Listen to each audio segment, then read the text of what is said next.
So I just want to open this video by apologizing to everyone for their portfolios and the craziness that's been going on the past few weeks, because it just seems like every time I invest, the market crashes. Humans were never meant to be this powerful.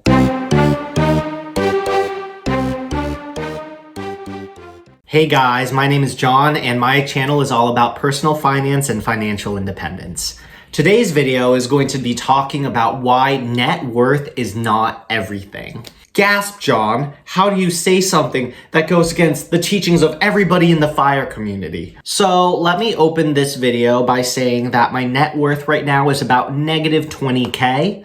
And I consider myself 13% towards my FIRE goal, which sounds really strange, but I will explain in this video. But before I start that, I just want to give some other life updates. So besides being 13% of the way toward my FIRE number, I am on track to hitting my fitness goals. I decided to go really hard at the gym, and I've lost about 7 pounds in 4 weeks, and now I'm at the beginning of week 6 and I'm down 8 pounds. So that's pretty good. That's averaging like 1 to 2 pounds of weight loss every week. And I've been like lifting, so I feel really good, and it's been really good for my mental health. And another thing that I've been doing besides reading is that I wanted to pick up singing. So I started practicing vocal warm-ups that I watched on YouTube, which is going well. I mean, it's going. No tension in the throat. Oh God. Keep that apology singers. What is the point of this? All right, so why is net worth not everything? The first thing you guys need to know is that net worth is a snapshot of your financial health. What makes up your financial health? I think it's two things. First is financial stability. What do you have in liquid assets?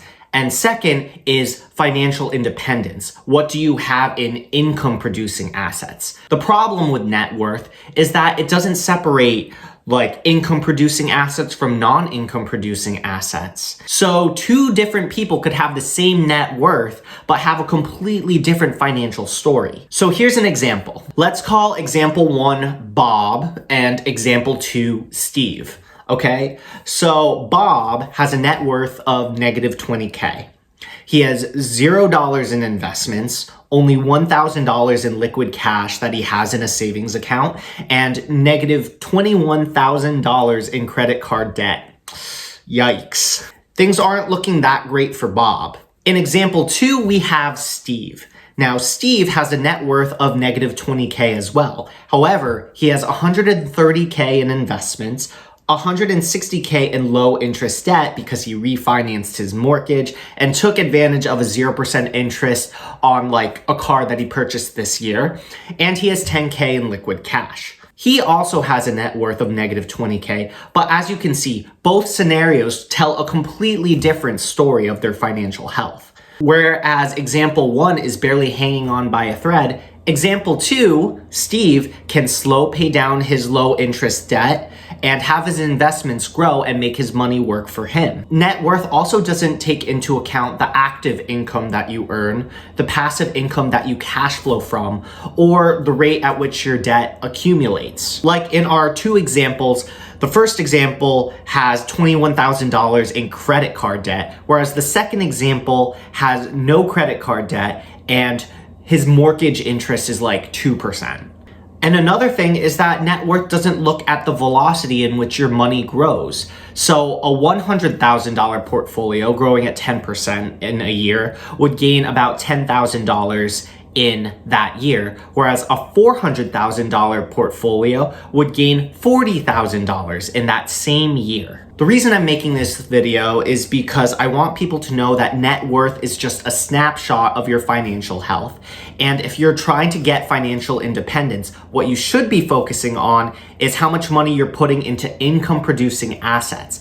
That's making your money work for you. Another example that we can bring up is how real estate investors may have tons of mortgage debt, but again, their net worth is not telling the story of how they are cash flowing from their properties. Completely different story, completely different picture of financial stability, but same net worth, or even worse net worth. So again, net worth isn't everything. So what is my personal strategy? My personal strategy is that I'm putting all of my money into income producing assets. That is mainly stocks. And I'm slow paying the low interest debt that I have. So my mortgage is at 2.9% interest and my car is at 0% interest. So I am not putting any extra money towards paying off that debt because I want to make my money work for me. By putting all of that extra money that I have into income producing assets, I am allowing myself to grow wealth much quicker than if I was putting money towards that debt. All right, guys, so that's it for now. Continue to hustle. Bye.